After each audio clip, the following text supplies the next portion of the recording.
America এবং Russia ভারতকে 5th generation aircraft বেচার জন্য উঠে পড়ে লেগেছে। আমেরিকার F-35 এবং রাশিয়ার Su-57 বিশ্বের অন্যতম শক্তিশালী যুদ্ধবিমান, যেখানে আমেরিকার F-35 রয়েছে সিঙ্গেল ইঞ্জিন, রাশিয়ার Su-57 আছে টুইন ইঞ্জিন। F-35 এর সর্বোচ্চ গতি 1.6 মার্ক এবং Su-57 এর সর্বোচ্চ গতি 2 মার্ক। F-35 এর কমব্যাট রেঞ্জ 1500 কিমি, Su-57 এর কমব্যাট রেঞ্জ 1900 কিমি। তবে স্টেলথ বা র্যাডারে ধরা পড়ার দিক থেকে আমেরিকার F-35 রাশিয়ার Su-57 এর চেয়ে বেশি অ্যাডভান্স। কিন্তু আমেরিকার একটি F-35 এর দাম $80 থেকে $110 মিলিয়ন। অন্যদিকে রাশিয়ার একটি Su-57 এর দাম $35 থেকে $40 মিলিয়ন।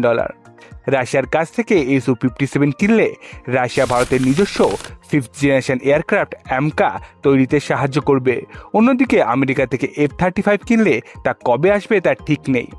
2020-তে ভারত আমেরিকা থেকে $600 মিলিয়ন অ্যাপাচি হেলিকপ্টার কিনেছিল।